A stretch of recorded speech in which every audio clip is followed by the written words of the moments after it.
वालेकुम स्टूडेंट्स, उम्मीद है कि आप सब खैरियत से होंगे।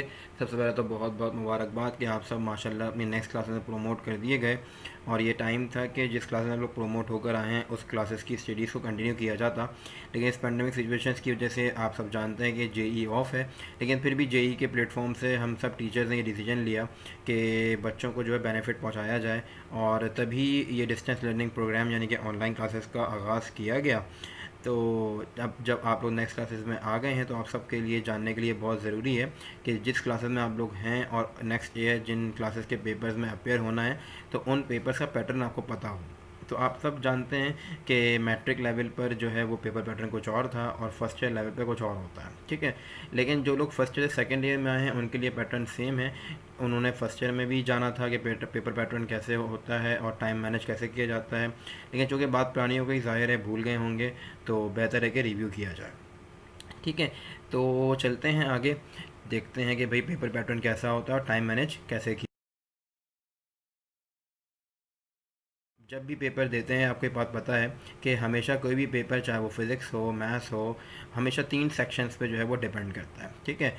सबसे पहली बात तो ये कि सेक्शन ए जो है वो एमसीक्यूज़ पर है, और आपका फिज़िक्स का पेपर जो है वो टोटल मैक्सिमम मार्क्स उसके होते हैं वो 100 मार्क्स होते हैं, जिसमें 85 मार्क्स जो है लिखा हुआ नज़र आ रहा होगा आप सबको कि 85 मार्क्स जो है वो थ्योरी के हैं, 15 मार्क्स जो है वो प्रैक्टिकल के होते हैं। हर पेपर की तरह इस पेपर को भी करने के लिए, सॉल्व करने के लिए 3 घंटे आपके पास होते हैं, 3 आवर्स का पेपर होता है, ठीक है। और सेक्शन ए में एमसीक्यूज़ होते हैं, सेक्शन बी में जो है वो शॉर्ट क्वेश्चन आंसर्स हैं जिसमें थ्योरी और न्यूमेरिकल्स मिक्स आते हैं। मैट्रिक की तरह नहीं कि थ्योरी अलग हो और न्यूमेरिकल्स अलग हों, ठीक है।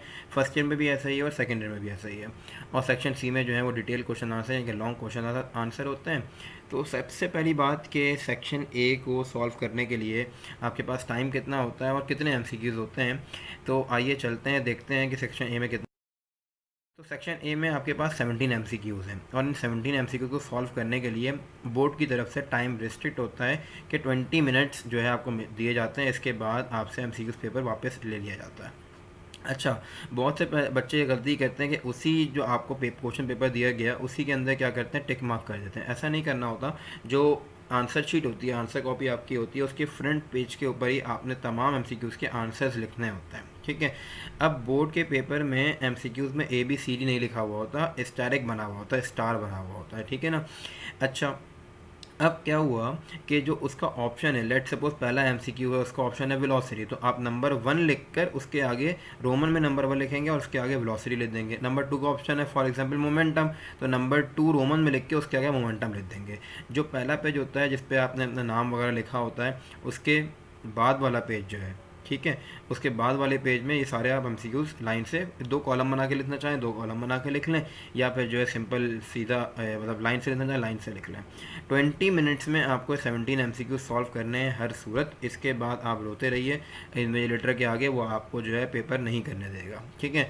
और अगर पहले पेपर हो जाता है यानी कि 15 मिनट में या 10 मिनट में एमसीक्यूज हो जाता है तो बहुत कम इन्विजिलेटर होते हैं पेपर दे देते हैं, अदरवाइज़ पेपर जो है वो सेक्शन बी वाला पेपर नहीं मिलता, सेक्शन बी और सेक्शन सी वाला पेपर जो सब्जेक्टिव पेपर बेसिकली होता है, ठीक है।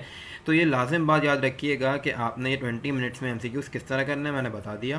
फिर एक बार बता देता हूँ कि जो ऑप्शन राइट ऑप्शन है उसको आप अपनी आंसर कॉपी में उस एमसीक्यू के नंबर के आगे लिखेंगे लाजमी तौर पे, ठीक है। फिर रिव्यू कर लीजिएगा एक बार, क्वेश्चन पेपर पे कोई चीज़ नहीं लिखिएगा, ये बात याद रखें। अच्छा, अब चलते हैं सेक्शन बी की तरफ। बी में बेसिकली क्या होता है, सेक्शन बी में होते हैं सेक्शन बी जो कि शॉर्ट क्वेश्चन आंसर पोर्शन कहलाता है। उसमें क्वेश्चन नंबर 1 क्या था, जो सेक्शन ए एमसीक्यूज था। क्वेश्चन नंबर 2 आपके पास होता है सेक्शन बी बेसिकली, ठीक है। अच्छा, सेक्शन बी के अंदर होता ये है कि क्वेश्चन नंबर 2 में 1 से लेके 15 तक पार्ट्स होते हैं, ठीक है। क्वेश्चन नंबर 1 से लेके क्वेश्चन नंबर 15 तक पार्ट्स होते हैं, ठीक है। अच्छा, अब इन 15 पार्ट्स में से आपने 10-10 पार्ट करने होते हैं और हर पार्ट जो है वो 4 मार्क्स कंटेन करता है। इसमें होता बेसिकली ये है कि 15 क्वेश्चन में से कभी ऐसा होता है कि 8 न्यूमेरिकल कम से कम और 12 न्यूमेरिकल ज़्यादा से ज़्यादा मैक्सिमम आ सकते हैं। तो इसी वजह से आप सबको अपनी स्क्रीन पे पॉइंट नंबर 3 में दिख रहा होगा कि लिखा हुआ है content 60% to 80% numericals and 20% to 40% theory, ठीक है। इसका मकसद ये है कि कम से कम 8 न्यूमेरिकल और ज़्यादा से ज़्यादा 12 न्यूमेरिकल्स 15 में से आ सकते हैं, ठीक है। और थ्योरी या तो 7 सवाल दिए हुए होंगे, या अगर 12 न्यूमेरिकल आते हैं तो 3 सवाल थ्योरी के होंगे। थ्योरी में बेसिकली क्या होता है, वो या तो डिफरेंसेस होंगे ठीक है, डिफरेंसेस बहुत कम होते हैं, ज़्यादातर शॉर्ट डेरिवेशन होती हैं और जो शॉर्ट टॉपिक्स आप लोग अभी पढ़ेंगे इस सेशन में वो होते हैं, और एक दो रीज़न भी पूछ लेते हैं पेपर को मुश्किल करने के लिए। अच्छा, अब सेक्शन बी और सेक्शन सी को सॉल्व करने के लिए बोर्ड की तरफ से कोई रिस्ट्रिक्शन नहीं होती, लेकिन ये ज़रूरी है कि आप अपने माइंड को तैयार रखें कि हमने सेक्शन बी भी जो है वो टाइम लिमिट के लिहाज से ही करना है, ठीक है।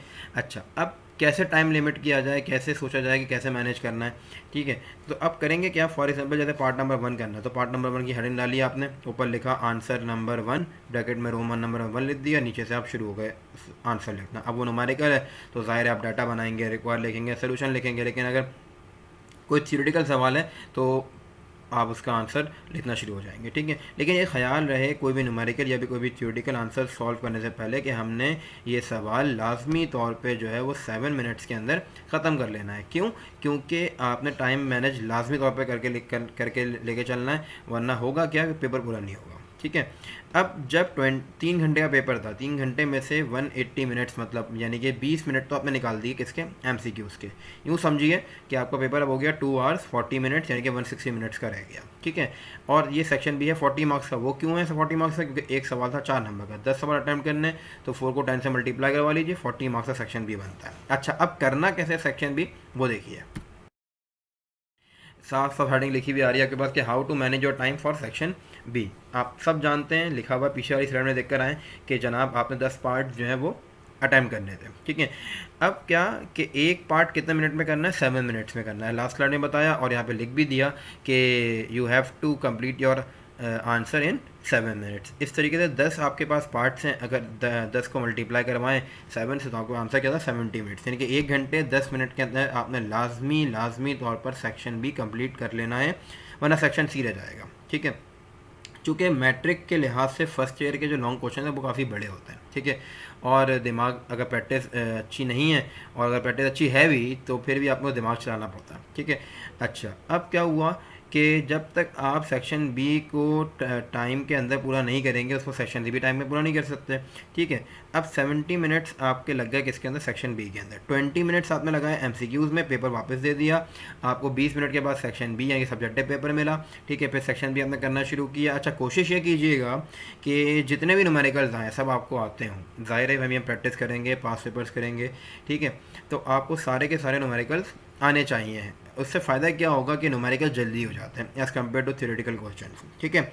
और न्यूमेरिकल अगर सही हो गया, पूरा सही हो गया, तो कंप्लीट यानी कि 4 मार्क्स मिल जाते हैं। लेकिन थ्योरी में ये होता है कि 1 नंबर कट जाएगा, कहीं 2 नंबर कट जाएंगे, तो चांसेस होते हैं कि पूरे नंबर ना मिले। लेकिन न्यूमेरिकल में लाजमी तौर पर पूरे नंबर मिल जाते हैं अगर आपने सही न्यूमेरिकल किया है और सारे स्टेप्स किए हैं तो मेरी ये आपको रिकमेंडेशन है कि लाजमी तौर पर न्यूमेरिकल्स पहले अटैम्प्ट कीजिएगा, जितने न्यूमेरिकल्स आते हैं अटैम्प्ट कीजिएगा। और ये तो बहुत ही अच्छी बात है कि अगर सारे के सारे न्यूमेरिकल्स आते हैं तो उससे फ़ायदा क्या होगा कि आपका सेक्शन बी में टाइम कम लगेगा, तो सेक्शन सी के लिए टाइम ज़्यादा मिल जाएगा। लेकिन अगर ऐसा नहीं हो रहा कि आपको न्यूमेरिकल सारे नहीं आते, तब भी एक न्यूमेरिकल 7 मिनट्स में करना है, और एक जो आपके पास थ्योरेटिकल क्वेश्चन है वो भी 7 मिनट में करना, चाहे कुछ भी हो जाए, ठीक है। तो ये तो हो गया आपका 20 मिनट्स MCQs के और 70 मिनट्स किसके, सेक्शन बी के। टोटल 90 मिनट्स आपने क्या कर लिए, सेव कर मतलब क्या वो यूज़ कर लिए, ठीक है। अच्छा, अब चलते हैं सेक्शन सी के ऊपर। 180 मिनट्स में से अगर 90 मिनट्स निकाल दें, ठीक है, यानी कि 1.5 घंटा अगर निकाल दें, तो अभी भी आपके पास 1.5 घंटा पूरा है सेक्शन सी करने के लिए आराम से आपके पास, ठीक है। अब देखें सेक्शन सी में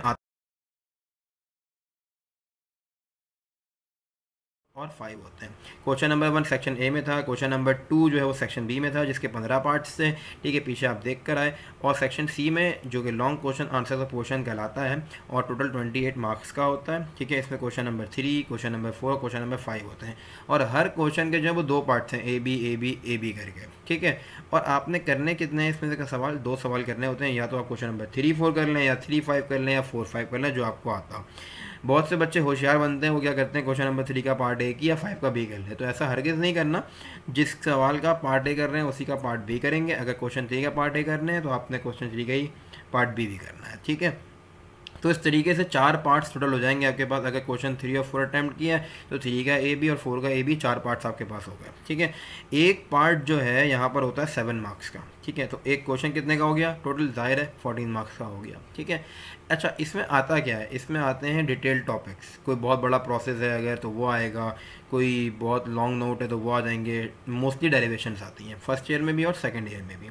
ठीक है, जैसे जैसे टॉपिक्स पढ़ते जाएंगे, जैसे जैसे चैप्टर्स पढ़ते जाएंगे, तो आपको अंदाज़ा होता चला जाएगा कि कौन से जो क्वेश्चन हैं और कौन सी जो डेरिवेशंस हैं वो सेक्शन सी में आ सकती हैं और कौन से जो क्वेश्चन हैं वो सेक्शन बी में आ सकते हैं। साथ साथ क्लासेस में बताता भी जाऊँगा कि बेटा ये सवाल जो है वो सेक्शन सी के लिए इंपॉर्टेंट है और ये सवाल जो सेक्शन बी के लिए इंपॉर्टेंट है।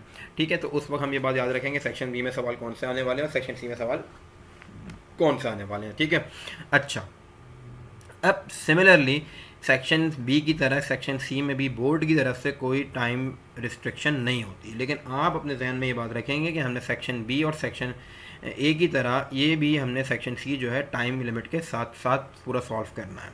ठीक है, जो सवाल सबसे पहले आता होगा चाहे वो क्वेश्चन नंबर 5 ही क्यों ना हो, आप पहले कर सकते हैं। ये ज़रूरी नहीं है कि भाई 3 पहले करना है, 4 बाद में करना है, 5 उसके बाद करना है। अगर 5 बहुत अच्छा आता है तो 5 लिखें, ऊपर सबसे बड़े हेडिंग डालें ब्लू मार्कर से कि answer number 5 part number A कर दें, तो answer number 5 part number A की हेडिंग डाल दी। ठीक है, उसके बाद से शुरू हुए हेडिंग डाल के काम करना शुरू किया आपने। चाहे वो डेरिवेशन है तो याद रहे कि प्रॉपर स्टेप्स में और प्रॉपर बिल्कुल तरीके से आपने क्या करना है, उस डेरिवेशन को ड्राइव करना है और क्वेश्चन का आंसर लिखना है। अच्छा, इसको सॉल्व करने के 90 मिनट्स आपके पास थे सेक्शन या सेक्शन बी के बाद। अब किस तरीके से 90 मिनट्स को यूटिलाइज़ किया जाए कि सेक्शन सी आपका पूरा हो जाए, और सिर्फ इसको यूटिलाइज़ नहीं किया जाए बल्कि ये भी होना चाहिए कि पेपर पूरा होने के बाद ज़रूरी है कि उस पेपर को रिव्यू किया जाए। आपने पेपर बेशक बहुत अच्छा किया था, जल्दबाजी में कर लिया, लेकिन उसके बाद आप रिव्यू नहीं कर सके तो आपको अफसोस रहेगा यार मैं पेपर रिव्यू कर लेता या कर लेती। तो रिव्यू करने के लिए टाइम कुछ ना कुछ रखना है। ठीक है, इन 90 मिनट्स को यूज़ करते हुए सेक्शन सी भी आपने करना है और इसी में से टाइम छोड़ना है कि पेपर को रिव्यू भी कर सकें और रिवाइज भी कर सकें। ठीक है, तो आइए चलते हैं कैसे सॉल्व किया जाए, कैसे मैनेज किया जाए सेक्शन सी के टाइम को। अभी पीछे पढ़कर आया आप कि आपने जो है इस सेक्शन में 2 क्वेश्चन अटैम्प्ट करने हैं। ठीक है, अच्छा 2 क्वेश्चन मतलब कि 4 पार्ट्स।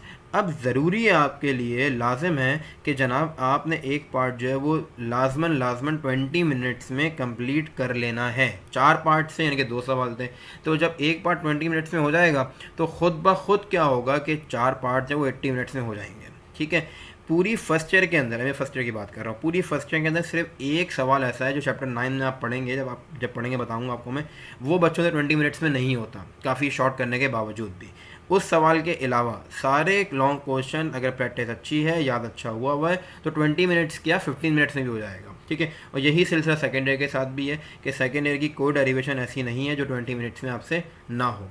क्वेश्चन जो आंसर होता है वो तो हो जाएगा, लेकिन बच्चे ज़्यादा डेरिवेशन में फंसते हैं क्योंकि उनको स्टेप्स याद रख करके और स्टेप्स को सॉल्व करके काम करना पड़ता है, लेकिन फिर भी प्रैक्टिस के बाद कोई ऐसी डेरिवेशन नहीं बचती जो 20 मिनट्स में पूरी ना हो।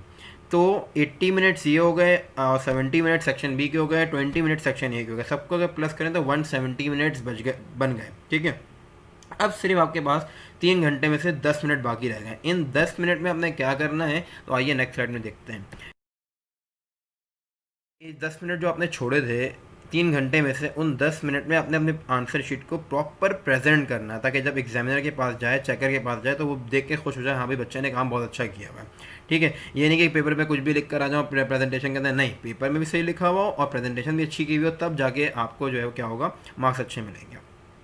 ठीक है, अच्छा अब क्या प्रेजेंट करें, फॉर एग्जाम्पल हेडिंग डाली कोई कोई हेडिंग डाली, ठीक है, तो उसमें नीचे डबल पॉइंटर से क्या कर दिया, डबल लाइन डाल दी, प्रॉपर मार्जिन ड्रॉ कर दिए, प्रॉपर डायग्राम्स को क्लीन कर दिया, सही से क्लीन करके बनाया है, क्लीन एंड क्लियर बनाया है, उसकी प्रॉपर लेबलिंग की हुई है। ये सब आप क्या करेंगे, आखिरी के 10 मिनट में लाजमी तौर पर चेक कर लेंगे। ठीक है, पेपर अच्छा नहीं किया, अगर चेक करने वाले को मज़ा नहीं आया चेक करने में, तो आपको नंबर्स बिल्कुल भी अच्छे नहीं मिल सकते। फिर आप बाद में आके कहते हैं कि सर हम पेपर तो बहुत पूरा कर आए थे लेकिन हमें नंबर्स नहीं मिले। तो ये बात याद रहे कि पेपर सिर्फ भरना नहीं होता, उसको जो है अच्छे से बिल्कुल प्रेजेंट भी करना होता है। तो इंशाल्लाह उम्मीद करता हूँ कि पेपर पैटर्न समझ में आ गया होगा, लेकिन अब फिर भी किसी को सवाल कोई पूछना हो तो वो मुझसे पूछ सकता है। अच्छा, अब पूछने का तरीका क्या होगा वो जानते हैं आप, तो व्हाट्सएप के ग्रुप के थ्रू पूछ सकते हैं, या आप जो है वो किसी भी चीज़ कोई भी आराम से